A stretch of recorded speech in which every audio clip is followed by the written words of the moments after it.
Every time a bell rings, an angel gets its wings. It's an iconic line from It's a Wonderful Life, and even if you don't believe in angels, it is a pleasant image. After all, angels are the embodiment of goodness and light, so an angel getting its wings has to be a good thing, right?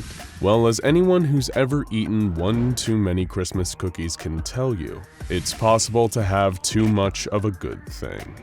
Even something that sounds like the embodiment of all things good in theory can become deadly when taken to the extreme. That is where SCP-469, also known as the Many-Winged Angel, comes in. This angel-like creature is anything but innocent, and in fact it has been responsible for multiple deaths of SCP Foundation personnel during its captivity. SCP-469 may be deadly, but it is also undeniably beautiful in a mysterious, ethereal way. When first seen, it appears to be nothing more than a massive pile of pristine white feathers, like something out of a pillow commercial. The pile measures 24 feet in diameter and weighs at least 2 tons. However, like many of the entities contained within the walls of the Foundation's countless containment sites, all is not as it seems with 469.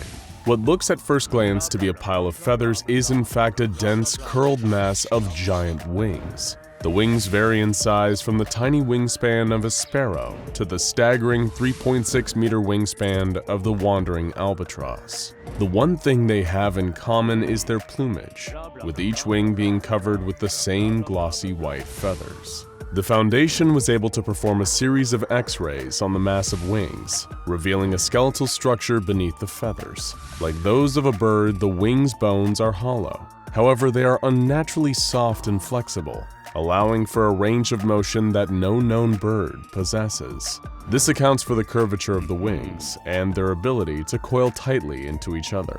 The X-ray also provided the first and only recorded glimpse at the creature hiding underneath all the feathers. At the center of the layers upon layers of wings is a humanoid creature curled into a fetal position.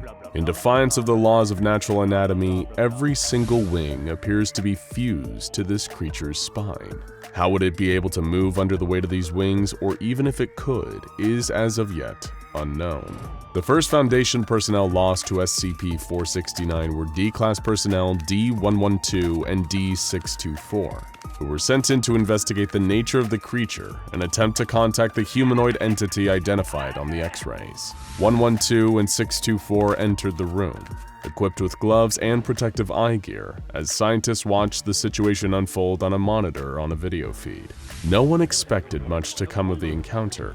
The working hypothesis was the layers of feathers would simply be too thick to get through without seriously damaging the bones. It would be a fairly uneventful experiment, or so they thought. 112 approached SCP-469 first, and attempted to part a section of its feathers with his hands as 624 stood back and observed. The moment his fingertips touched the feathers, a rustling sound filled the room. The feathers began to quiver, shaking as if all waking up at once from a deep slumber. Suddenly, in the blink of an eye, the hundreds and hundreds of wings unfurled and pulled 112 into their depths. He was swept into a swirl of feathers, and within seconds, he had disappeared from view completely.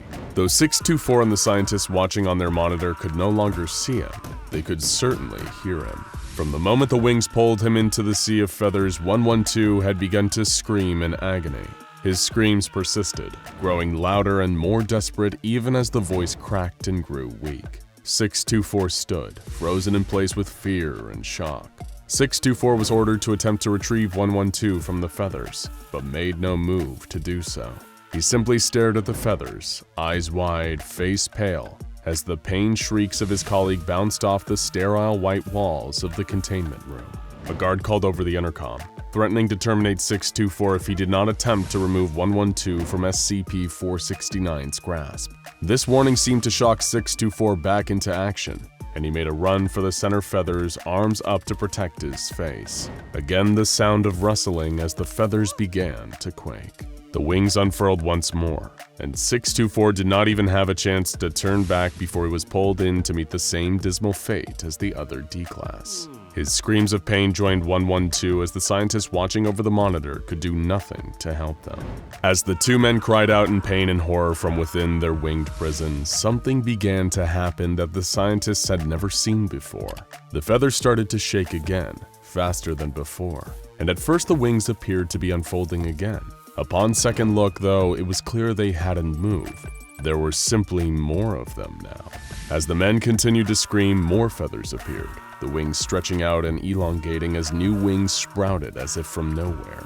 SCP-469 appeared to be feeding on the sound of their screams and using that energy to expand. It was only after several long minutes when the screaming finally stopped that the growth of the wings did too. At this point, the wings shifted again, expelling the bodies of 112 and 624 from within its folds, dropping them limply on the ground. Though their deaths were unfortunate, the loss of 112 and 624 did reveal some new information about SCP-469. First, that it could grow, and apparently needed to feed on sounds in order to do so. Second, that it was deadly to humans, and most likely to other living things as well. Autopsies of 112 and 624's corpses would later reveal exactly what happened to them, and how SCP-469 kills its prey. Though 469's feathers may look as though they would be soft to the touch, each feather is actually made up of sharp barbs that are capable of piercing clothing and skin. These barbs release a neurotoxin into the system that activates every pain receptor in the body of the victim. The neurotoxin present in these feathers has not been identified anywhere else in nature, but is somewhat similar in structure and function to the neurotoxins excreted by the cone snail and in the bite of the blue-ringed octopus. In addition to the pain-inducing neurotoxin, the feathers also carry several unidentified stimulant compounds, where the neurotoxin on its own would induce enough pain for the affected party to pass out almost immediately. The stimulants serve to keep the victim conscious. SCP Foundation scientists posit that this is so that 469 can get as much noise, in this case in the form of screams, out of its pain as possible, and achieve maximum growth before the captive creature dies or goes into shock.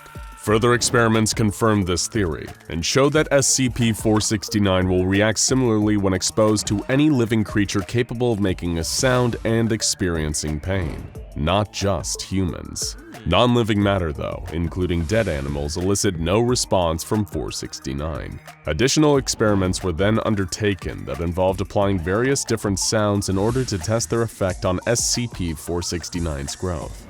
Though it feeds on any sounds produced in its presence, it seems to respond most strongly to musical sounds, exhibiting a particularly strong response to classical music. No sound elicits a stronger reaction from this creature, however, than the sound of ringing bells. It is rumored that when a bell was rung in the presence of 469, the humanoid at the center of the feathers is said to have moved for the first time on record. Apparently, whatever is at the center appeared to wake up and unfurl its wings, revealing itself. But unfortunately, all security footage of this incident has been wiped, and the data has been expunged from the record, leaving the creature's true form a mystery.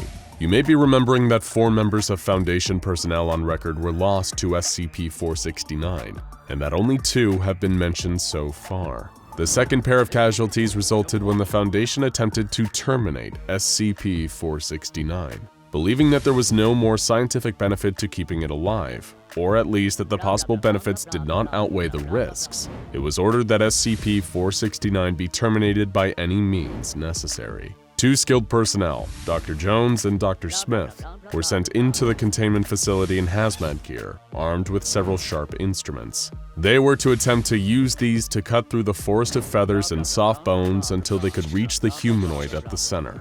It was presumed that once they did, and the creature no longer had the protection of its poisonous feathers, that it would be relatively easy to kill. They could not have been more wrong. Dr. Jones approached the dense cover of feathers with a pair of sharpened gardening shears, while Dr. Smith opted for a machete. At first, the strategy appeared to be working.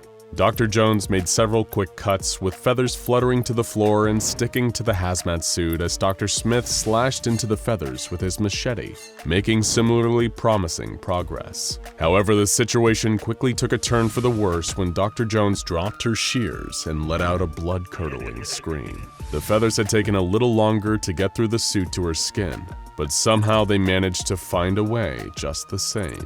Smith grabbed Jones and attempted to make a break for it, but he was too slow and far too close to the feathers already.